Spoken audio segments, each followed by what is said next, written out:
फैसल वड़ाई साहब, आप कहिएगा, अभी जो नेशनल सिक्योरिटी कमेटी का इजलास हुआ है उसमें भी कुछ पाकिस्तान की एक लाइन एंड लेंथ खुलकर सामने आई, बट आप क्या समझते हैं ये कितना रेलेवेंट ख़तरा है जो बिलावल भुट्टो साहब ने आज उठाया है कि पाकिस्तान तक भी इसकी हिद्दत आ सकती है और पाकिस्तान को उसके अकॉर्डिंगली अपना रिएक्शन देना होगा? बहुत शुक्रिया।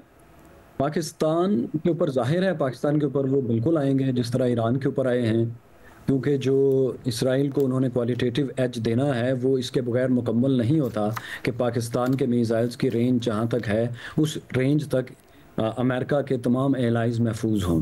लिहाजा अगर किसी के जहन में थोड़ी सी भी गलत फहमी है कि वो पाकिस्तान के लिए नहीं आएंगे, तो वो आएंगे, हर सूरत आएंगे, किसी भी तरीके से आएँ।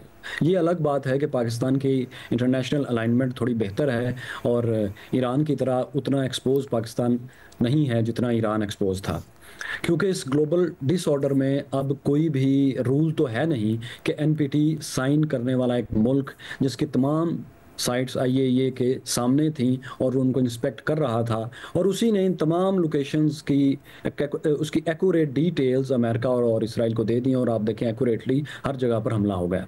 तो अब आप ये बताइए कि एनपीटी पर अब आइंदा साइन कौन करेगा? पाकिस्तान ने अब तक दस्तखत नहीं किए और मुझे यूं महसूस हो रहा है कि ईरान भी इससे निकल जाएगा। सो पाकिस्तान को ये करना है कि उसको इस ग्लोबल डिसऑर्डर को सामने रखते हुए अब अपनी फैसिलिटीज़ को महफूज करना है और जो उसके पास इनरिच्ड यूरेनियम है उसको ऐसी जगह पर महफूज करना है कि अगर खुदा न खास्ता किसी वक्त ये पाकिस्तान के ऊपर इस तरह का हमला करें तो एट लीस्ट हमारे पास बड़ी मिकदार में इनरिच्ड यूरेनियम के जो पैलेट्स हैं वो महफूज रह जाए। अच्छा, ये बताएं, ईरान के लिए पाकिस्तान क्या कर सकता है? पाकिस्तान की हिकमत अमली क्या होनी चाहिए? क्या आप समझते हैं सिफारती तौर पर किरदार अदा हो, अस्करी तौर पर भी पाकिस्तान कुछ कर सकता है? और ख़ासकर जब हम देख रहे हैं दुनिया का रिएक्शन इसके ऊपर क्या है, उसको भी नज़र में रखते हुए। आपने कहा कि ईरान क्या क्या कर सकता है, आपने ये पूछा है? पाकिस्तान ईरान के लिए क्या कर सकता है? पाकिस्तान ईरान के लिए जो कर सकता था मेरे ख्याल उसने बहुत बोल्डली वो कर दिया। हमने अभी अभी डोनाल्ड ट्रंप को पीस प्राइज़ के लिए नामजद किया और अगले ही दिन हमने जिस तरह से उसकी मजम्मत कर दी है खुलकर और सख्त तरीन अल्फाज में, मैं इसकी तवक्को नहीं कर रहा था। मेरा ख्याल था कि हमारी जो पॉलिसी है कि हम डोनाल्ड ट्रंप को अपीज़ करके अपने लिए कुछ फ़ायदा हासिल करेंगे, हम अभी इसी पॉलिसी को आगे बढ़ाएंगे। लेकिन जिस तरह से हमने उसको कंडेम किया है, इससे लगता है कि पाकिस्तान को बहुत क्लियरली इस बात का पता है कि डोनाल्ड ट्रंप और जो उनके पूरी टीम है एवेंजलिस्ट क्रिश्चियंस की और ज़ायनिस्ट की, ये पाकिस्तान के लिए कोई प्लान रखते हैं। लिहाजा उन्होंने पहले ही इतनी सख्ती से कंडेम कर दिया है कि वो तमाम ममालिक जो इस वक्त खुद को बचाना चाहते हैं इस ग्लोबल डिसऑर्डर में, पाकिस्तान उनके साथ खड़ा हो, ना कि इंडिया की तरह, ना वो ग्लोबल साउथ के साथ है और ना इंपीरियल नॉर्थ के साथ है। अच्छा, वैसे ये भी कहिएगा, अमेरिका ने ईरान के ऊपर हमला किया और उसके बाद कहा कि अब पीस वो चाहते हैं, क्या समझते हैं? और ये फिर खबरें दरमियान में आना कि अमेरिका ने पहले से इतला कर दी थी ईरान को इस हमले की और वहाँ से उन्होंने जो अपने एसेट्स थे वो शिफ्ट कर लिए थे। क्या ये कोई फेस सेविंग हो सकती है अमेरिका और इसराइल के लिए, या फिर अब आप समझ रहे हैं कि ये वॉर ज़्यादा एस्केलेट करेगी? देखिए, ये बड़ा ज़रूरी है क्योंकि अमेरिकन इंटेलिजेंस और अमेरिकन जो पावर है वो बड़ी वाइज पावर है, बड़ी ज़बरदस्त और इंटेलिजेंट पावर है। उन्होंने जो अटैक किया है उसमें उन्होंने ईरान के लिए बहुत कम रूम छोड़ा है कि वो एक बड़ा अटैक करे। उन्होंने पहले बता दिया ताकि कोई काइनेटिक वहाँ पर कोई नुकसान ना हो, यानी उनकी जानें ना जाएं कम से कम फर्दों पर। तो उससे ये हुआ कि ईरान के एक्सपर्ट जो वहाँ पर टीम थी वो तमाम निकल गई। फिर आप अगर गौर से उस पूरी जगह को देखें, 250 स्क्वायर मीटर की जगह जो है, वहाँ वो जो वाइट बिल्डिंग थी, जो उनकी वेंटिलेशन थी, उसको भी उसने हिट नहीं किया कि अगर अंदर कुछ लोग हैं तो कम से कम उनको ऑक्सीजन मिलती ही रहे और ईरान उनको रेस्क्यू कर सके। फिर आप देखें कि उसके जो 6 स्पॉट्स हैं, 6 डॉट्स हैं, वहीं पर उसने 12 बॉम्ब फेंके हैं। इसका मतलब है, उसके बाद आप देखें जो पहाड़ों का रंग भी बदल गया है, उसका मतलब है कि अंदर सेंट्रीफ्यूजेस जो थे उनमें जो यूरेनियम हेक्साफ्लोराइड गैस थी वो कुछ ना कुछ खारिज हुई है, जिसने ये सारा रंग बदला है।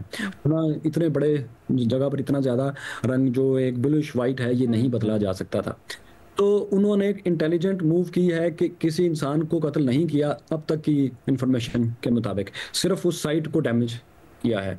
अब लेकिन ईरान की चूंकि सॉवरेंटी डैमेज हुई है, वो वायलेट हुई है, तो कोई गवर्नमेंट भी ये अफोर्ड नहीं कर सकती कि वो अपनी आवाम को, अपने लोगों को ये मैसेज दे कि ये अब उनको डिफेंड नहीं कर सकते, और अगर कोई इनको मार जाए तो ये उसके ऊपर रिटेलिएशन भी नहीं कर सकते। तो ये उनके पास रूम तो है हमले का, लेकिन बहुत कम रूम है। अच्छा। और वो जो आपने बताया कि उनको पहले बता दिया था, मेरा ख्याल है बहुत चंद घंटे पहले ही उन्होंने बताया होगा कि लोग निकल जाएं, वरना जो सेंट्रीफ्यूजेस हैं इनको ट्रांसफर करना इतना आसान काम नहीं है। ये अच्छा। 200 से 200 किलोमीटर 200 किलोग्राम से ज़्यादा हैवी होते हैं, और इनके साथ एक लंबी पाइपिंग है, इनका कूलिंग सिस्टम है, इनके मोटर्स हैं। ये पूरा इंफ्रास्ट्रक्चर ट्रांसफ़र करना बहुत ही मुश्किल है।